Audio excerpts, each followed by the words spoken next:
If you have ever wondered how much of myself should I really be sharing online, or how do I tell my story without sounding like everyone else's, you're in good company. Today, I'm talking with Renee Frojo. Renee is one of those people who makes you feel like your story actually matters because to her, it does. She's a former journalist turned brand and storytelling strategist who helps purpose led founders, freelancers, and creatives figure out how to share who they are in a way that builds connection. And that's part of why I wanted to have this conversation because Renee and I do something really similar work. We both care deeply about helping people build brands and businesses that actually connect with the people they're meant to serve. So, in this episode, we talk about storytelling, but also about vulnerability, brand building, and what it really takes to build a community that people want to be a part of. So, if you're craving more real connection in your work and your marketing, and you're curious about how to share your story without losing yourself in the process, this one's for you. So, let's dive in. Thank you, Renee, for joining me today. Thanks for having me. Wonderful. All right. Well, I always like to have our listeners start with story so we can understand more about your background and what led you to doing this work today. Yeah, I started my career in journalism. I was always fascinated by people's stories and the world around me, and journalism was a natural fit. But I came into the media world just as the media world was transforming. Social media was picking up. We had Facebook and Twitter, and I noticed that this was going to drastically change everything. And I was so interested by how, with social media, anyone could build their own little media empire. We didn't need to rely on traditional media institutions anymore. And I just became interested in building that for myself and helping all these businesses whose stories I told as a journalist really harness the power of their own story and get a deeper understanding of their why and what mattered to their audience and their ideal customers. And so I basically made the transition, took everything I learned in journalism and from being, on the editorial side of things and telling people stories and really turned it into something to help businesses, small businesses specifically is where I started. Took a lot of twists and turns, but ultimately the through line was always storytelling. I love that. And I think that a lot of people struggle to tell their story too. Like, how much do I share? What do I need to share? How does it relate to my business? And you had mentioned when you were just talking about relating it back to the why, right? So when you start working with someone, a small business or a founder, what does that look like? How do you get their story out of them? I ask why over and over again. And why does that matter? And why does that matter? And how did that happen? And why did that come to be? So it's really a process of digging. I call it story mining. But ultimately it's like, why do you do this work? Why choose to do this over anything else? Why have you chosen to focus on this problem or this set of problems? Why are these types of people the people that you want to focus on?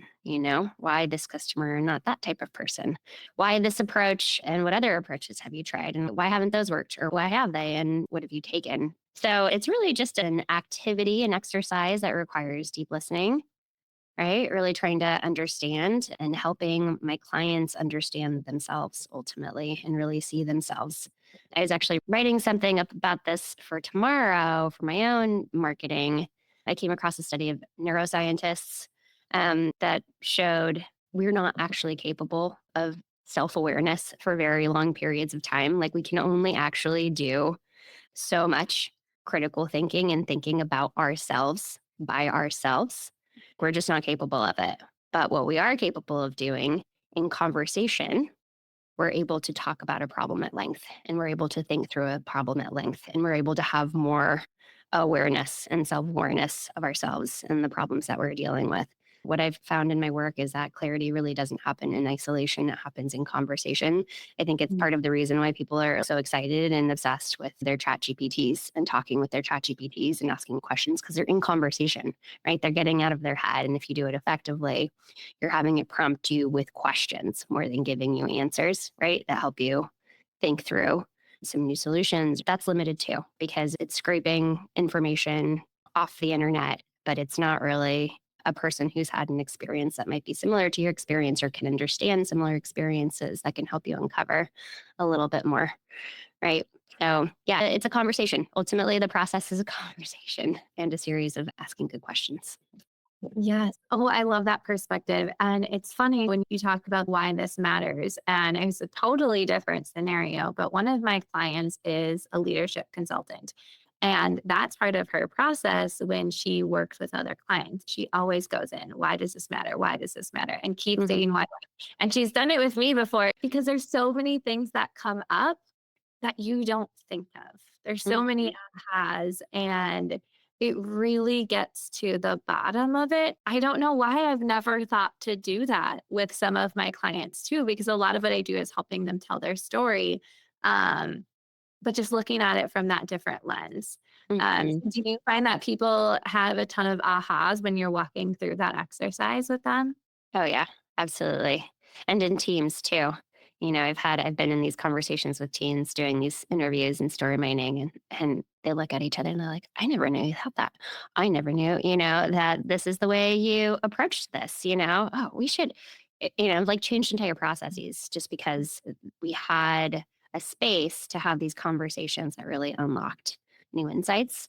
Mhm. So yeah, aha moments, light bulb moments, absolutely all the time with my clients because most of us don't go this deep. And also we operate so much from a place of our from a subconscious place, right?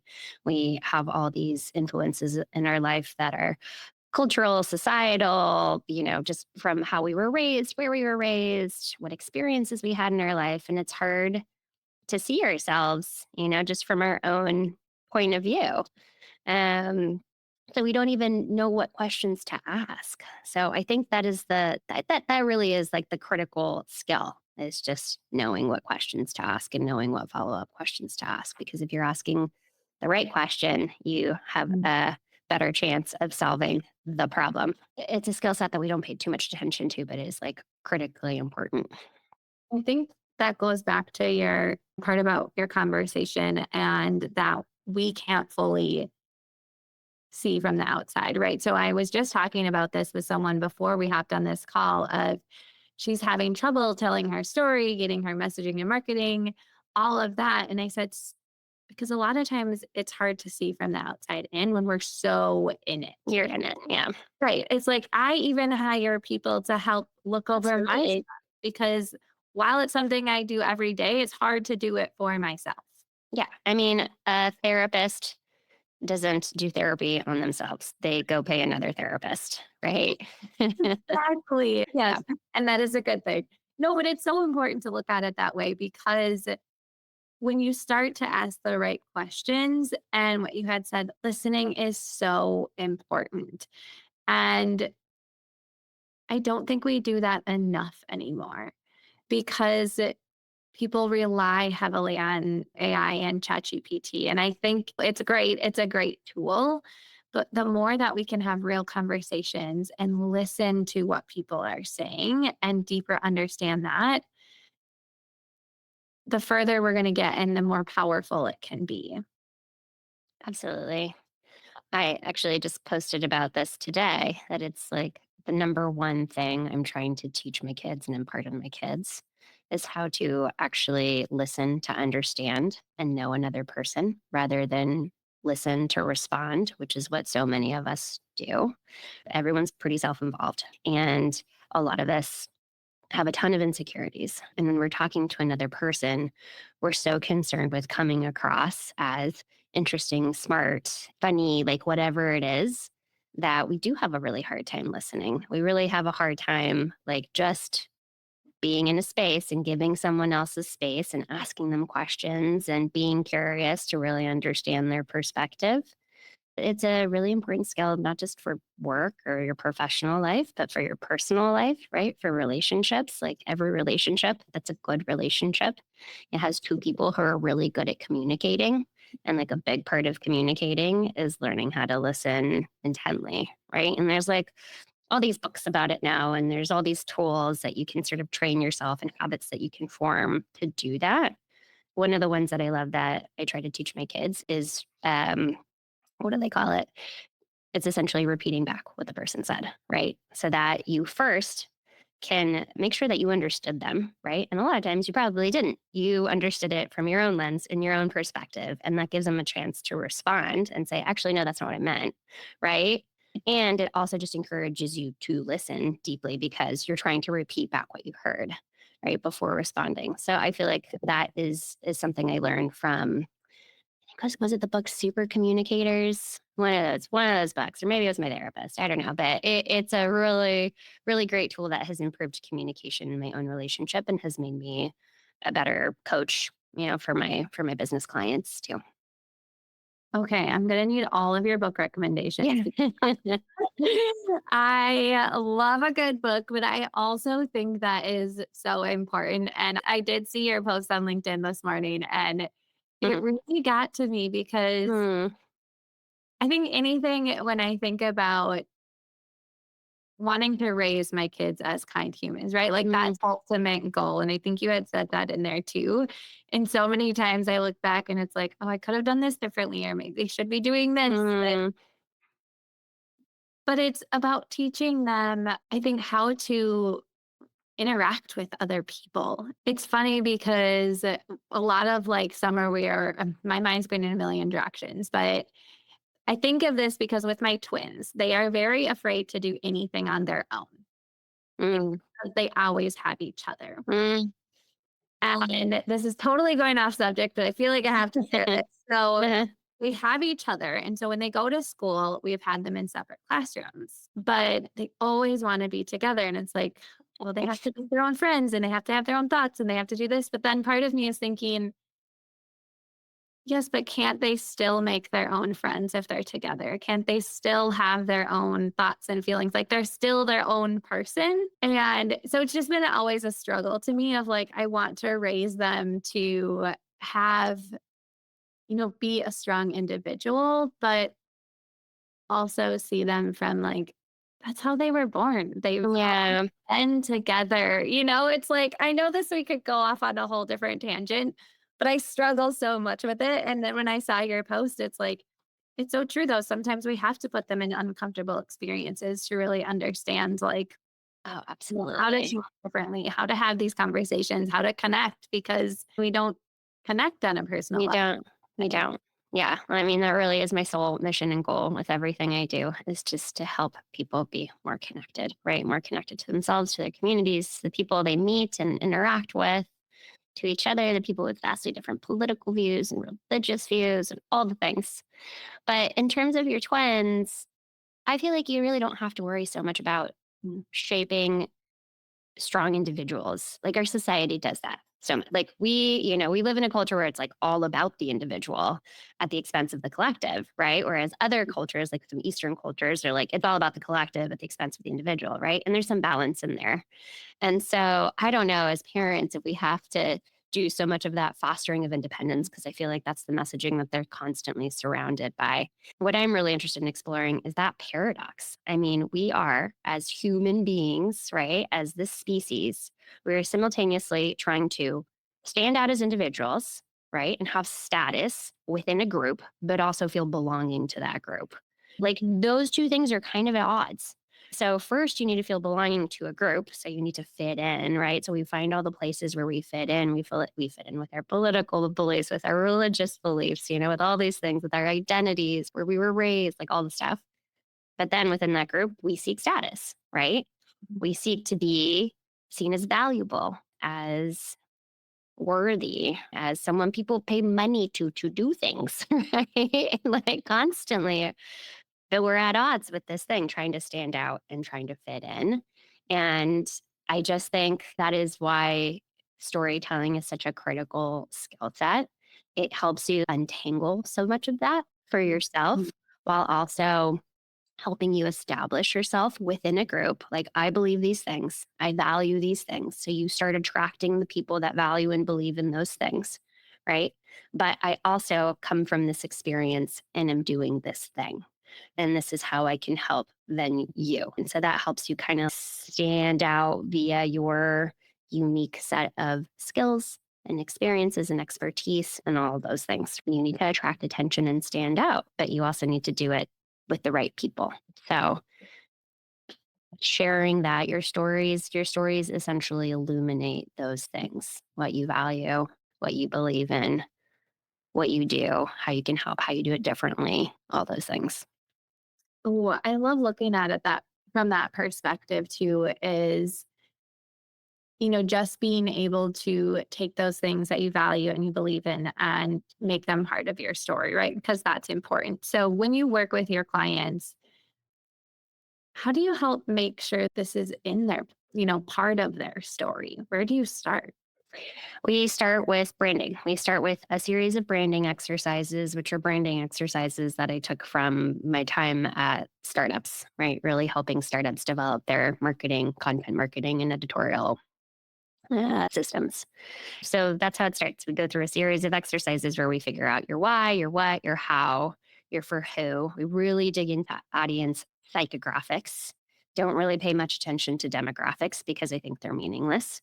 But psychographics, like, what's the problem? What's the pain point? What are your main target clients' goals? What are their desires? What impact do they want to have on the world? What keeps them up at night? All these things are important to really have a clear understanding or a strong foundation around. And then what are my desires? What impact do I want to have on the world through this work? What are my goals? What keeps me up at night? What are the problems and pain points I deal with? And then we start digging for stories at the intersection of those two things. So, this is what I deeply care about and what motivates me, and why I'm solving this problem and why I'm doing this work. And these are the things that my audience deeply cares about. And here is where the two intersect. And then we start digging into all of the stories that highlight those things, right? So, like, then it's a series of questions. Okay, tell me a problem that your audience has. Let's do it with you. Well, I think it could be the same where they have a hard time sharing their voice. Okay. Like they Why do they have a hard time sharing their voice? What are things that come up? they feel like they sound like everyone else. They don't know what makes them different or unique. Okay, they don't know what makes them different or unique. Where does that come from?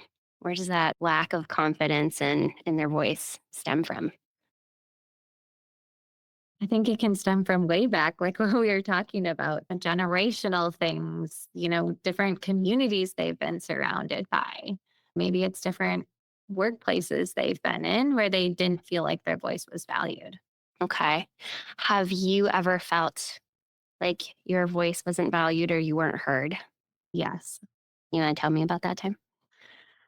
Um, Gosh, I feel like there's so many. I would say in one of the former jobs that I was in, I had a micromanager, right? So I was brought in to do the marketing, all of the things, but nothing was ever good enough because it wasn't her way. Hmm. I did was redone or they didn't take the idea seriously. So I left very shortly after I got there, but it was just it was really hard because it made me start doubting, Hmm. am I really good at this? Is this what I was supposed to be doing? Hmm. Yeah, And what was the turning point for you? What finally led you to leave that job? this was so long ago, but so I don't honestly remember. I think I was also just like, I have another job, so I am good. Like, I am not coming back. I cannot work for this person. I cannot walk through this door again. Basically, I just, enough was enough. So you left without another job. No, I did have a second job at the time. You had a second job. Yeah. Okay. All So I right. had 2 jobs. So I was like, I don't really need this. I will find something else. And Yeah. I've also been one that is like, I make a decision and I'm like, I'll figure it out. Yeah. So did that experience make you change anything the next time around when you were looking for another job? I'm sure it did. I don't have a specific example though. Yeah.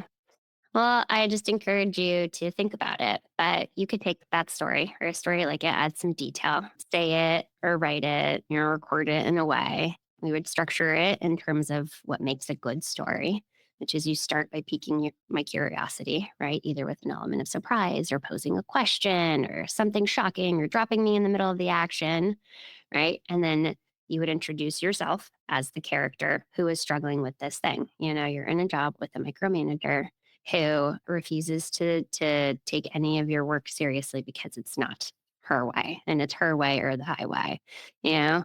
And as a result, this makes you feel right and underappreciated. It starts making you doubt yourself. It starts making you doubt your confidence.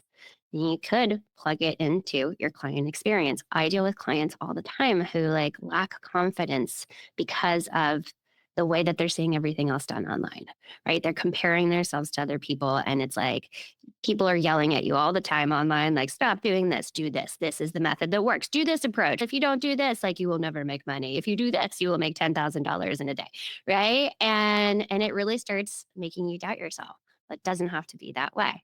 I ended up, I would find a moment where or try to remember what really made you just finally decide you weren't going to take it anymore. Like there must have been some trigger event where you're like, I'm done.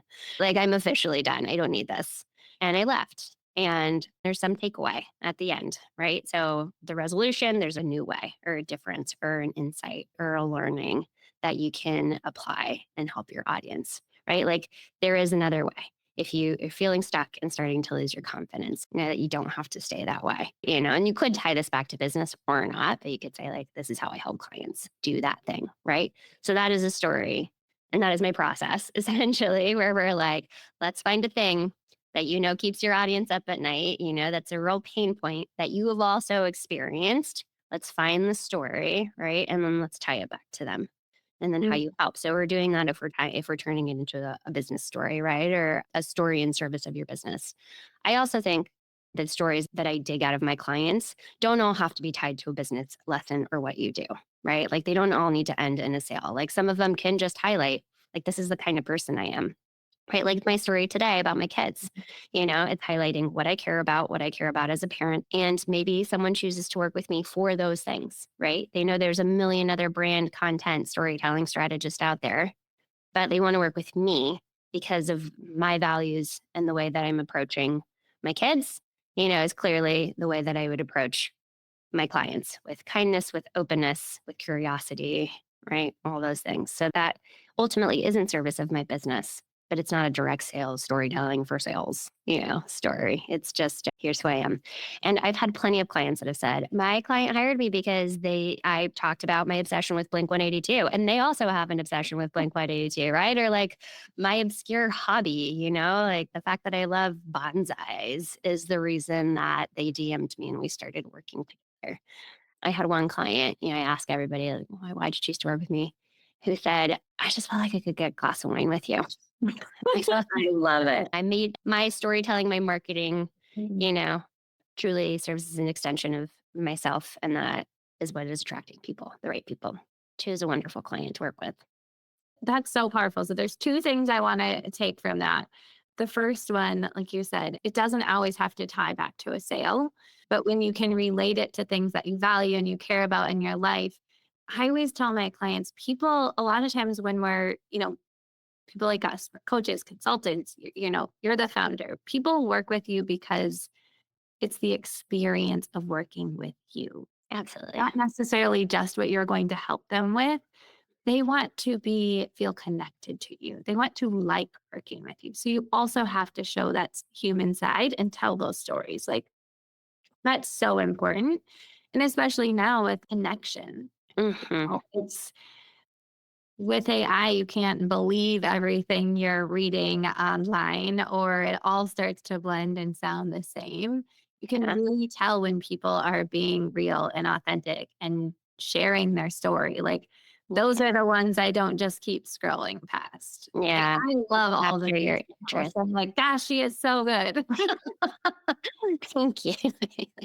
It's so true, though. I'm like, the things you're saying, they're real and important, and they just make you think, right? It's not the same thing of like, AI says this or do this or, what you were saying before. It feels good. It's Mm, different, especially right now when there's a lot of negativity or just mhm, that's going around. It's kind of that like fresh perspective. Uh, mm. so I And love that you shared that. everybody has that. You know, Mhm. I quoted, I think it's a Sprout Social report from a couple months back that showed the most popular brands, the ones having the most success on social media right now are the ones with the best personalities, quote unquote, right? The ones that actually make you feel something, they make you laugh, they make you cry, they have these like human like qualities, Mhm. right? And I told my clients, I was like, you have a huge advantage. You're not a brand. You're a person with a personality, right? And that, like, we don't, brands have to work so hard to develop their personality, right? They have Mhm. to try so hard to personify and humanize their brand. And here we are on the other end, acting like brands and not like humans and wondering why it's not working, right? Like we're acting like robot brands and talking like experts. That brings up a question for me. For someone that I know I have felt this way, and sometimes I still do, and I'm sure there are other people that feel that. But when I first started, I did the same, I sounded like everybody else. I was like, that must be working for them. So that's what I'm going to do. Right Mhm. now, I'm trying to not be afraid to share my own story, Mm. share those stories, to stand out. So, how do you encourage people that maybe they're like, "Well, I've always done it this way. Will I?" I'm hearing myself say, and it's like, Haley, this sounds stupid. But what are people going to think of now? All of a sudden, I'm just showing up as this person, even though that's who I really am. It's not stupid at all. No. And I think you said it. You said I was too afraid to do it Mhm. the other way. That's it. At the end of the day, that's everybody is just too afraid. We're too afraid of being misunderstood. We're too afraid of not being liked for who we are once we start showing our true selves. We're too afraid of being taken out of context. We're just too afraid. And I encourage people to just take small risks, like take a small step, share that story that feels a little bit uncomfortable, see how it lands. Guarantee you it's going to land better than anything else you've posted. Then be a little bit more open, be a little bit more vulnerable, share something a little bit more tender, and like just take baby steps and see how you feel after you do it. You can always take anything down that you ultimately like really regret, right? Like you're probably not going to get canceled. But there's people like Jillian, what's her name? Jillian. And then one day she is like, oh, I'm done. I'm done. I'm done with this. Like, and she wrote this whole post about like, can LinkedIn just be a little bit weirder? Like, can everyone just like be a little bit weirder and like fly your freak flag? The post went mega viral, right? Like mega, mega, mega viral. And she got featured on like Business Insider or something like that. And now she's got all this attention and she took that opportunity and her content literally from one day to the next completely different. Mhm. She is conversational, she's quirky, she talks about all sorts of random stuff. That actually not totally random. It clearly ties back to her business, but now she's like the head of the LinkedIn Make LinkedIn Weird movement. Now she's even teaching like weird LinkedIn courses and doing all the things, and her voice changed overnight. And the thing is, if no one was paying attention before, you know? Like, you really have nothing to lose. Like, and we all have this hero complex where we feel like people are paying very close Mhm. attention. And like, I feel like even in my stuff, I'm like, oh, people have context because I've been talking about this forever. I've mentioned this fact. Like, I've mentioned the fact that I'm divorced like a million times. But then every time I post something about being divorced, I didn't know you were divorced. You've been following me for 2 years, so no one there's just too much noise, right? There's just too much. There's like over time you're building a narrative, right? Over time you're showing people different parts of your personality and different parts of your process and your approach, and ultimately hopefully clearly articulating what problem you solve and for who you solve it for, right? And just know that like every piece is building on itself. But if you were just like to drastically start showing up as yourself or however you define that, like tomorrow, I think people would be stoked. They wouldn't be like, who's that? What are you trying to do? Like maybe some people who are used to, whatever you were sharing before. And that said, people really love still learning from people online, right? And it's become almost uncool to share frameworks anymore. That's like people still come for that and still need that. I think we just have to find ways to do it that does include, yeah, just a little bit more personality, a little bit Mhm. more of yourself and your unique lens. Thank you. I think that's really helpful because you are right. There is so much noise out there. So if one day I'm like, okay, I am just going for it, right? Like full switch. It's probably going to do better. And Mm, also, no one really will notice or care in the sense of like they will care, but yeah, it's not going to be like, oh, she was a totally different person. Like, we overthink it too much. And right. it's something I tell my clients all the time like, you need to be out there, you need to tell your story. But then when it's for myself, I'm like, oh, I can't do that. It's harder. It is harder. Yeah. I mean, I can relate to that in that I encourage people to be more vulnerable and more raw. And I dig those stories out. And I'm like, here's the story. It's a really good story. And somebody like, I'm not ready to share that publicly. I get Yes. it. But when you're ready, here's the story. I'll lay it out. It's really good. Made me cry. But same thing. Then when it comes to like really thinking about like super, super personal, raw stories, I'm like, ooh. But I feel I also there's a caveat here though. I don't necessarily encourage people to share that stuff on social media because that is you have less control there. And your story could be exposed to a ton of people that don't have any context, right? Don't know anything about you. Where I do tend to go deeper and be way more open and vulnerable is in my newsletter or on podcasts or on stage, like with people, because there, you already have a relationship, right? Like they've come to you. There's a deeper level of trust already and familiarity so that you can be more open that way. Whereas social media, not so. Just the way that the algorithms work now, right? You don't get your stuff doesn't get shown to your followers; it gets shown to everybody. So yeah, I will say that. I say like maybe if it feels a little bit too tender, like do it on one of your more trusted channels, right? Where you've already developed more of a relationship with your audience. And then it deepens that connection too. Yeah. There's already a little bit of trust because now they're on your list or they're listening to your podcast. But then Yeah. it can even deepen that connection even more, which I love. That brings up another question I wanted to ask is,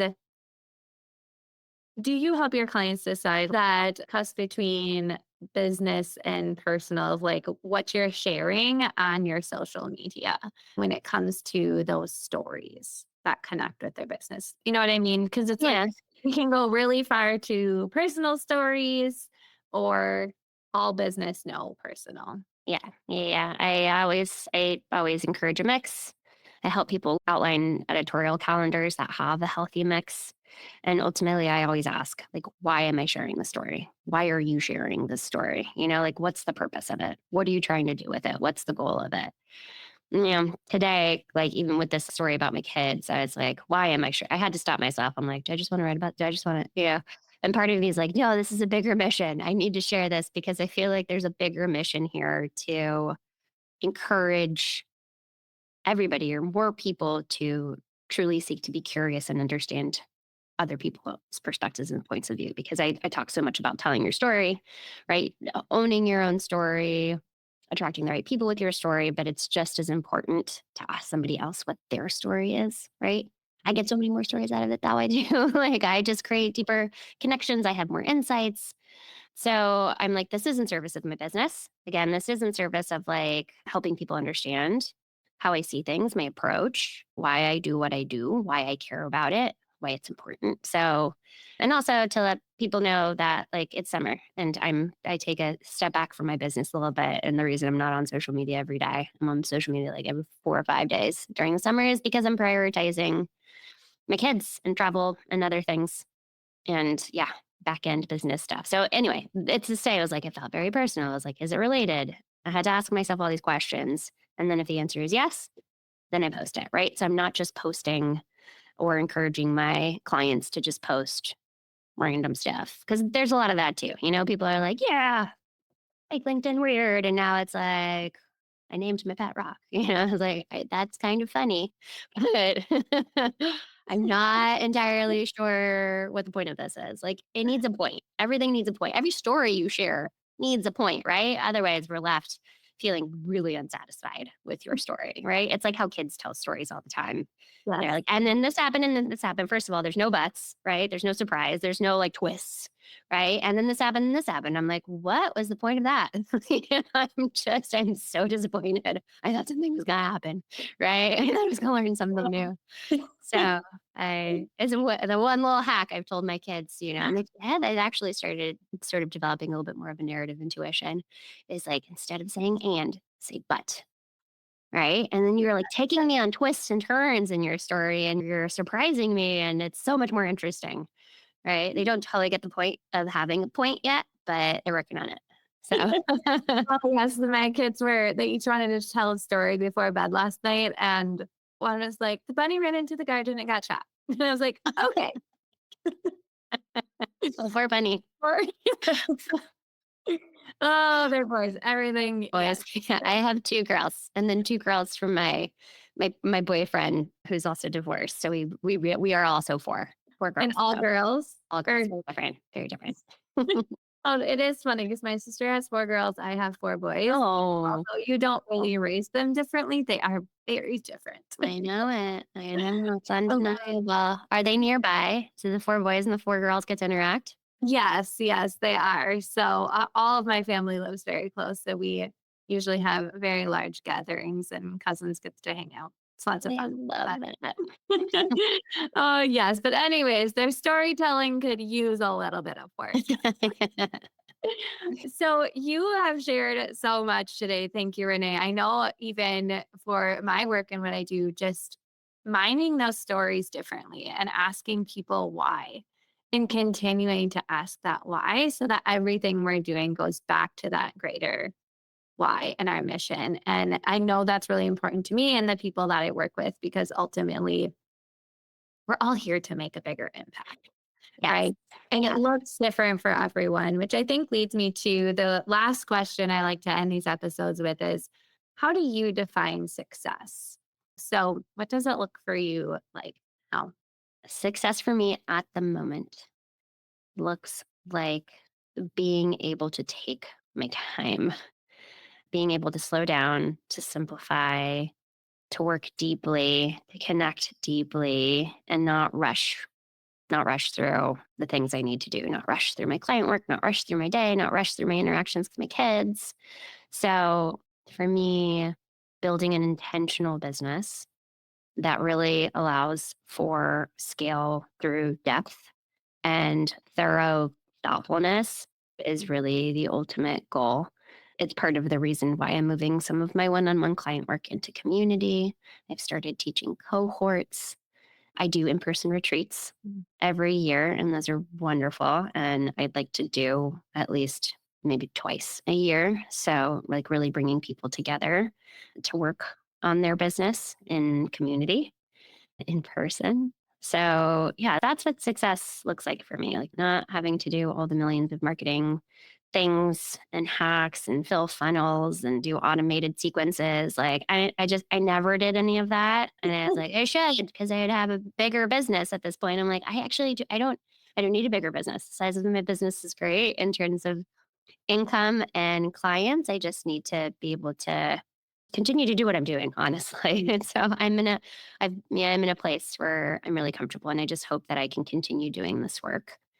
It sometimes feels like it can continue and sometimes it feels like everything in the world is going sideways and who knows what's going to happen, but I think helping people connect to themselves and their stories and other people is never going to go out of style. So just continuing to do this work is what success looks like for me right now. Thank you for sharing that. I love that answer too. Just taking my time. I've been Mhm. thinking about that a lot lately. Lecture. It's like we rush, rush, rush, rush.